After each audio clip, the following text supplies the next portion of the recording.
Is Jordan Peterson a Gnostic? My first answer is no.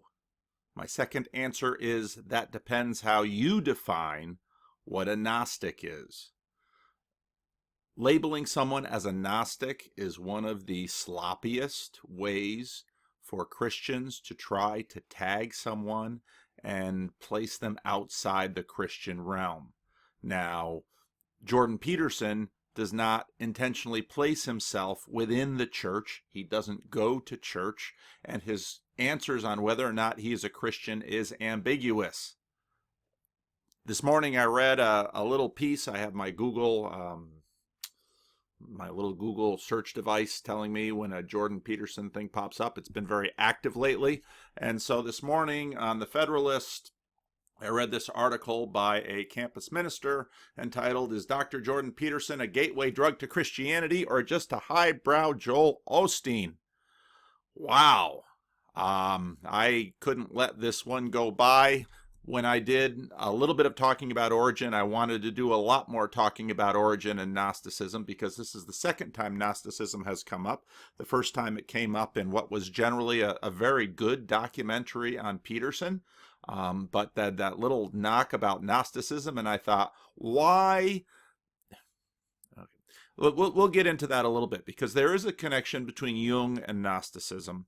But let's first get into what Gnosticism is historically, because I think that will help the conversation.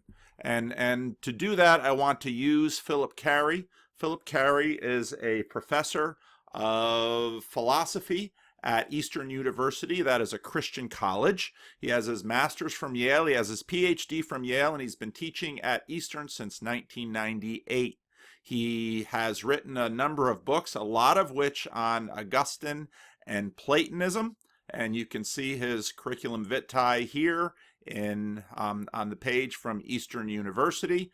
And I've been enjoying a great courses series by him lately, philosophy and religion in the West. I've found it very enjoyable. I really like the great courses series. And some of you say, well, this, shouldn't listen to this Vanderklay guy because he's not a scholar. And I'll tell you right now, I'm not a scholar. I'm a pastor. And what that means is that I'm a practitioner. I work with people. And so I'm dependent upon scholars for a lot of my information. And so I do a lot of reading and a lot of research to try to make sure that, to the degree that I can, I have good information. So let's listen to Philip Carey a little bit, give a little bit of background to Gnosticism and what Gnosticism is. Lecture 11, The Development of Christian Platonism. In our previous lecture, we were looking at the specifically Christian concept of God, the doctrine of the Trinity and Christology. And we noticed that this doctrine developed against a Platonist background. The Church Fathers appropriated or maybe stole some concepts from the Platonist tradition, but they couldn't entirely adopt the Platonist scheme, that scheme of mediation that we saw in Plotinus. And this is typical of the Christian tradition in the first 1,000 years or so. Now Plotinus, in case you haven't, if you don't know who he is, Plotinus was a Neoplatonist, and Plotinus was very important, especially in terms of Augustine's theology. And so all of this is really good church history to learn. And yeah, so I'll let Carey continue. The Christian intellectuals of this time were deeply attracted to Platonism, and yet found that they could not go all the way with the Platonists. The attraction was like this. Christian intellectuals took it for granted, as most of us do today, that God has to be something like a Platonist first principle, eternal, unchanging, beyond this world, transcendent. But it went a little further than that in ancient Platonism. He has to be beyond suffering. He has to be beyond change. We can't possibly affect him. Now, you can imagine a bunch of intellectuals with that kind of philosophical commitment suddenly having to deal with the phenomenon of Christ, a crucified man whom they identify with God. So what ends up happening is that when they have to think hard about the philosophical problems connected with the being of Christ, and the philosophical problems therefore raised by the Christian Bible, the Church Fathers had to give prominence to a more dynamic notion of God than Platonism would have allowed. They emphasized dynamic interactions within the Trinity, the Son being begotten by the Father, and that sort of thing. It's an eternal dynamic, but it's still a dynamic. It's something that happens even in eternity. They emphasize things like God suffering. They didn't really want to say that God suffered, but their Christology required them to say it. Now, they retained the Platonist emphasis by adding that God the Father did not suffer, only God the Son. But still, God did suffer, right? That's crucial to Orthodox Christianity. It's not what you would expect from a Christian Platonist, but the Church Fathers had to say that. They realized that in order to do justice to the Christian Bible, they had to say that about Christ. And this is why, if you look at my sermon that I did in Sola Scriptura, I think this is the way that, the Bible helps keep the thread in Christianity, helps keeps the narrative thread cohesive, even as Christianity is engaging all of these other philosophical systems that it uses, that it has to interact with. And this is how the Bible actually helps Christianity become transcultural. Now, notice this is really a different attitude, a different spirituality than what we're familiar with or what we take for granted today. For many of us today, Dietrich Bonhoeffer, the 20th century German theologian, spoke for us when he said, "Only a suffering God can help." Whereas in the ancient world, the presumption was the exact opposite. Only a God who is immune from suffering, beyond suffering, can conquer suffering and death for us. And it turns out that it looks like we got a little bit of both in the Church Fathers. We have a suffering God, but God the Father doesn't suffer. We have both things going on, and how you make them all fit together is a crucial issue of Orthodox Christian theology. Now, this Platonist urge to escape from suffering, to be allied with a first principle that is beyond suffering, forms the spiritual background for Christianity in the ancient world. And Christianity has to figure out what to do about it. And there's a long history of the Christian tradition being attracted to this notion of immunity from suffering and having to reject it at one point or another. And that's really the history of the development of Christian Platonism. The first attempts to combine Christianity with this desire to escape from all suffering these first attempts really took us outside of orthodoxy. They took place really before the development of the Orthodox tradition, and the first attempt of all, called Gnosticism, was rejected as a heresy. The second attempt is what I will call a pre-Orthodox Christian Platonism, and I associate it with the name of Origen, whom we've already met as the architect of subordinationist Trinitarian theology. So let's look at that first form of Christian Platonism, Gnosticism. G-N-O-S-T-I-C, the Gnostics. That comes from a Greek word gnosis, G-N-O-S-I-S, which means knowledge. An agnostic nowadays is someone who claims to have no knowledge of God. These were Gnostics. They claimed to have a special secret knowledge about God, about how to escape from this world of suffering, the material world, the bodily world, where things die, where we have suffering and passion and all those things which Platonists want to escape from. The Gnostics claim to have a special knowledge which would allow them to ascend up to heaven. Right? And these are the first Christians to be absolutely taken by the notion of ascending to heaven. Their souls would ascend, of course, leaving their bodies behind. And they would ascend to a realm of populated by what's called aeons, A-E-O-N-S, the Greek word for age. But these are actually something like a cross between biblical angels and Platonic forms. They're eternal beings in a pleroma, it's called, a fullness, a heavenly realm above the visible heavens. The visible heavens are evil for the Gnostics. They're populated by archons, or princes, who are trying to guard the material world and keep our souls locked up on earth. And we need this gnosis as a sort of secret knowledge that will open the key to get past these evil guardians, get past the visible cosmos, get past the visible heavens, and up into this super heavenly world where we leave bodies behind, leave behind suffering, and never look back at that awful, filthy, painful material world. Okay.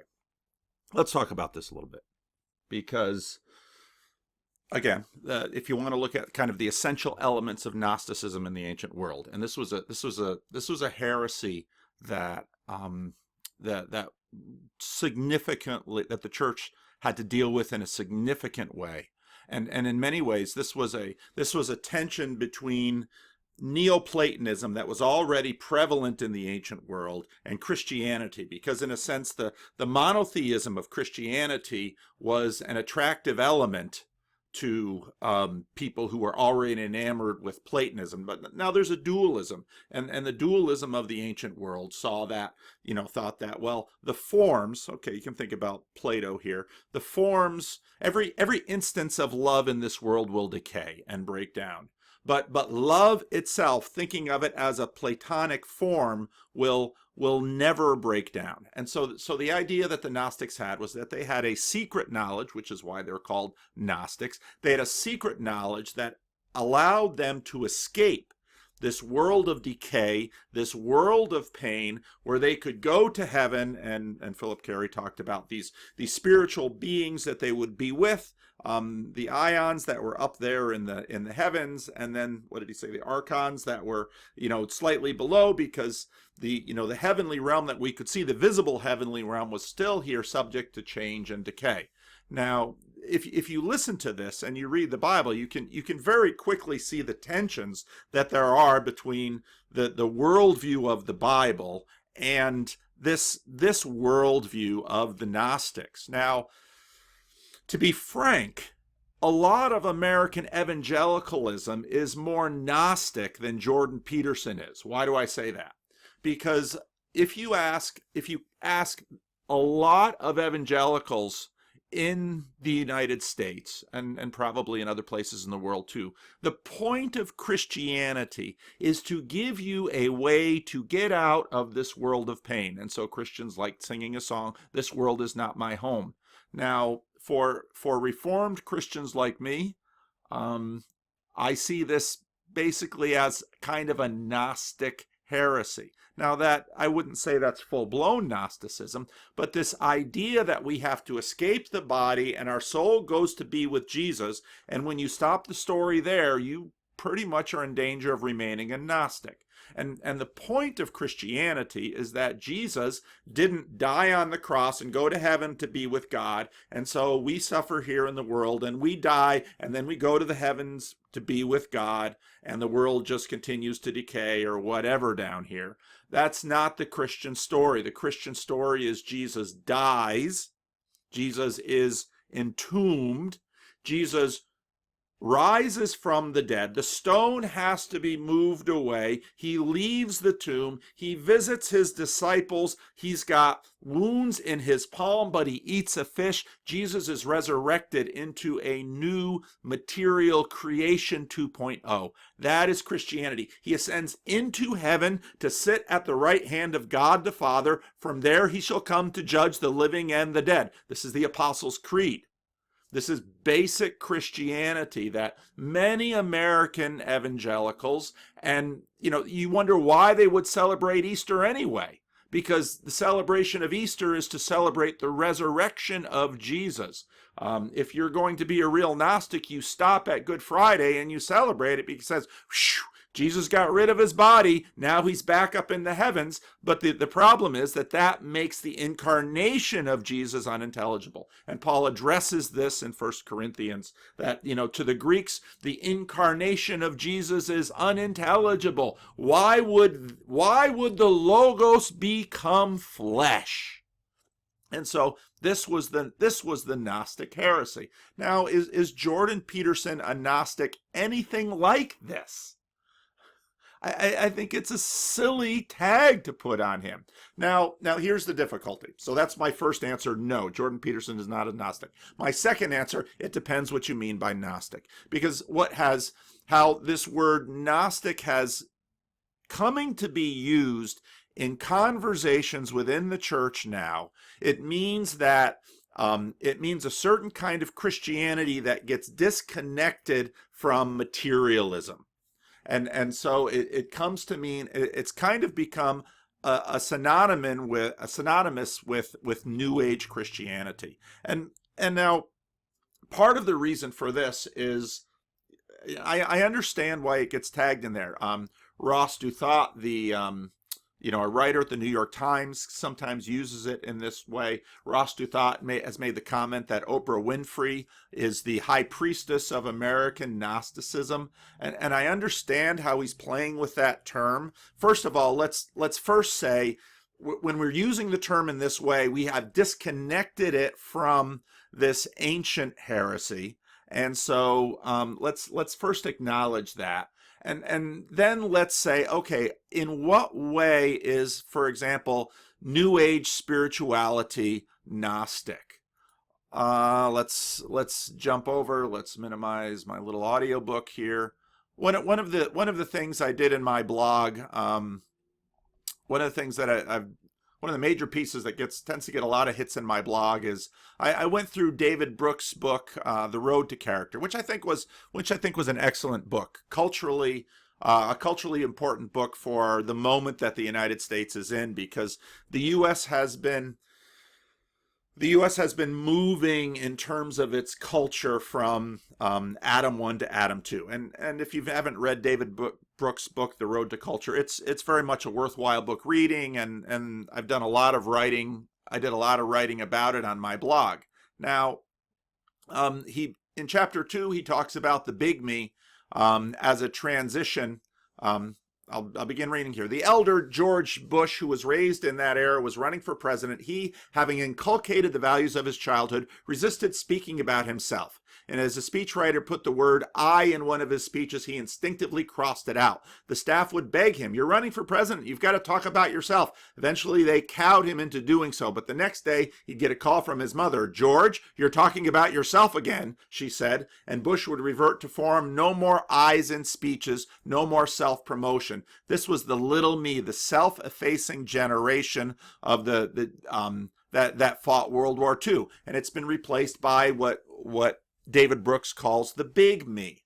Over the next few years, I've collected data to suggest we've seen a broad shift from a culture of humility to the culture of what you might call the big me, from a culture that encourages people to think humbly of themselves to a culture that encourages people to see themselves at the center of the universe. Now, there's a lot of conversation we can have about Jordan Peterson and where he fits in on this spectrum. And what's interesting is that a number of people that I've been in conversation with him knock Peterson for being too modernist. And so in that sense, Peterson, and I just went through chapter 3 of his book last night, which has been my favorite chapter of the book so far. I thought chapter 3 I loved chapter 3, But Peterson in many ways comes from the little me generation. And when he's talking about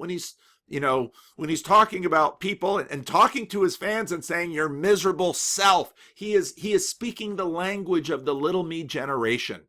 He is not speaking the language of the big me generation. Now, and this is going to get into this crazy comment connecting Peterson with Joel Osteen. So the big me generation, it wasn't hard to find. For example, in 1948 and 1954, psychologists asked more than 10,000 adolescents whether they would consider themselves to be a very important person. At that point, 12% said yes. The same question was revisited in 1989. At this time, it wasn't 12% who considered themselves very important. It was 80% of boys and 77% of girls. Psychologists have a thing called the narcissism test. They teach people statements and ask if the statement applies to them. Statements like, I like to be the center of attention. I show off if I get the chance because I am extraordinary. Somebody would write a biography about me. A median narcissism score has risen 30% in the last decades. Again, anyone who's listening to Jordan Peterson knows what side of the line he is in on this thing. And I don't mean he's a narcissist. I mean, maybe he is. The man doesn't strike me as a narcissist. The man strikes me as against the narcissistic culture. In one study, middle school girls were asked who they would like to have dinner with. Jennifer Lopez came in first, Jesus Christ came in second, Paris Hilton came in third. The girls were asked which of the following jobs they would like to have. Nearly twice as many said they'd rather be a celebrity's personal assistant, for example, Justin Bieber's, than the president of Harvard. Though, to be fair, I'm pretty sure the president of Harvard would rather be Justin Bieber's personal assistant.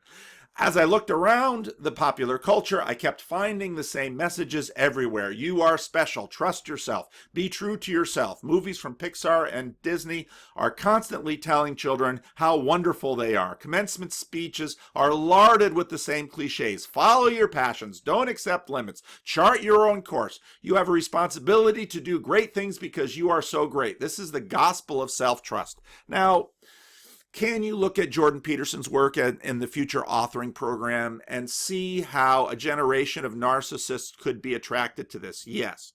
Is there perhaps some, can we find a way to connect those two things? Yes. But when I listen to Jordan Peterson's message, he is in many ways a cultural conservative because he's going back to the little me generation. And chapter 3, I think, in many ways, Jordan Peterson, I'm 54, he's 55. You say, yeah, he looks younger than you. Yeah, he's still got his hair. And he doesn't have all this white stuff all over his face. So, Peterson, when I read him, he's a conservative. And he's in many ways with David Brooks saying, we need to think about the little me generation. Now, in all of this, we need to up our resolution. Because to just have two categories, good and bad, Christian and Gnostic, it really doesn't serve any decent conversation for figuring this stuff out. I'll continue with Brooks. As Ellen DeGeneres put in the 2009 commencement address, my advice to you is to be true to yourself and everything will be fine. Celebrity chef Mario Batali advises graduates to follow your own truth, expressed consistently by you. Anna Quindlen urges other audiences to have the courage to honor your character, your intellect, your inclinations, and yes, your soul by listening to its clear voice instead of following the muddied messages of a timid world. In her mega-selling Eat, Pray, Love, I am the only man to ever finish this book. I've never read it. Elizabeth Gilbert wrote that God manifests himself through your own voice within your own self. God dwells within you as you yourself, exactly the way you are. Now, this big me, inner self, sort of contemporary thing that now Ross Douthat and others are calling Gnosticism. Okay, if you want to call that Gnosticism, all right, I kind of understand what you're saying. And because the premise of this is that there's a secret hidden Paul Vanderklay. And what Paul Vanderklay really needs to do is get in touch with his secret hidden self. And now if you begin to look at the cultural landscape, you can begin to understand how this very easily gets connected with, let's say, the conversation about gender and sexuality. Maybe the secret hidden Paul Vanderklay has the gender identity of Shirley Temple. And so, even though outwardly I'm a 54-year-old, 6'4", 225-pound man, inwardly I'm Shirley Temple singing about the good ship Lollipop, which is really an airplane. So, And so that, in a sense, is kind of what people are talking about with respect to Gnosticism. But if you're listening to Jordan Peterson at any length at all, it's abundantly clear this is nowhere near where he is going or what he is into. Now, archetypes bear a certain amount of resemblance to Platonic forms. And yesterday I listened to really an excellent YouTube done by Bishop Barron, which, some people say, well, you just want to be Jordan Peterson. Well, I think I'd rather be Bishop Barron. I mean, I listen to this guy and I think, wow, this guy knows a ton. That isn't to say I'd like to be Roman Catholic, but I'm really impressed by the dude, and he does amazing things. So I'm a fan. But Bishop Barron did a really interesting thing on modernity and morality, and I don't know if he got Nietzsche right in that video, but Bishop Barron is right in terms of, so you have Plato and then you have Aristotle, and then, then in Aristotle gets into the formal cause, and that just kind of gets chucked in this New Age thinking that imagines that My true self is somehow has to be discovered by me going inside of myself. Now here's the difficulty. By this point in human history, the switchboard, think about one of those old switchboards in the 1930s with all those things they would plug in. There are wires going all over the place right now. And for many of us, and for many Americans, they pick up their worldview on this infinite smorgasbord buffet. I'll take a little bit of Platonism if that feels right. I'll take a little bit of Aristotelian forms if that feels right. I'll take a little bit of Hinduism and a little bit of Buddhism, and I'll add a dash to Christianity, and I'll wear a golden cross, and because my mama was a Christian and I liked her. And this is how people construct their worldview. And they walk around and they hear these ideas and say, oh, that sounds nice, so I'll grab that. Now there's a lot of things going on beneath the surface that we can talk about that really track how all this stuff holds together. But if we're actually going to have productive conversations, we need to try to use our words carefully, and just saying we should dismiss Jordan Peterson because he's a Gnostic. Well, I don't know, first of all, which Gnosticism you're trying to connect him with. He certainly isn't terribly connected with ancient Gnosticism. I don't see him at all in alignment with this contemporary Gnosticism that Ross Duthought is talking about. So what on earth do you mean by Gnosticism? And then Joel Osteen? In what way is Jordan Peterson anything like a prosperity preacher? That simply makes no sense. So I don't know, I don't want to be too hard on the guy who wrote this article, but I read it this morning and I thought, this is the second time Gnosticism gets tagged. Now, as I'm going through Jung's autobiography, Jung's study of Gnosticism comes up. Now, I don't know enough about Jung to understand where Jung gets to the Gnostics and what he's doing with them. Jung also understood alchemy, and if you, again, listen to Jordan Peterson's interview in Transliminal 2015, Peterson kind of helped me understand a little bit about what Jung was doing in alchemy. But you're really down into the weeds by the time you get to that point. And so just kind of a casual drive-by article that says, let's read it. Because of his understanding of rationalism and psychological emphasis, Jordan Peterson prepares the soul for more for Gnostic spirituality than Christian orthodoxy. And I think, first of all, you're getting Peterson wrong. Second of all, you're getting Peterson's audience wrong, because the people who are, many of the people, not all of the people, because I'm not a right-winger in the American political spectrum. Many of the people who are interested in Peterson hate the big me of the American transformation. They're conservatives. They voted for George H.W. Bush. I'm amazed how many times in the YouTube comments someone will refer to me as Pastor Vanderklay. Now, almost nobody in my church does that. They call me Paul. Why? I live in blue state, liberal-leaning California, Sacramento. People ask me what they can call me. I say, call me Paul. My parents gave me that name. It's a perfectly fine name. Some people say, well, I'd like to, for reasons of respect and formality, may I call you Reverend Vanderklay? Absolutely. May I call you Pastor Paul? It's kind of the evangelical, what to call a pastor. Call me Pastor Paul. Call me Paul. Call me Paul Vanderklay. Call me Reverend Vanderklay. Some people even call me Father, and I'm not offended, even though I'm not Roman Catholic. It's okay. But to say that he is leading people to Gnosticism, he is, even if you identify it with Oprah Winfrey, this gets everything about this conversation wrong. Okay, now I've got a sermon to do and an adult education thing to work on today, and the last thing I need to do is get all excited about this, but I am, and so I thought, I'm going to get this darn thing off my chest. Now, some of my friends have said, yeah, I know why you like Jordan Peterson, because temperamentally you're like the guy. I think he's higher in neuroticism than I am.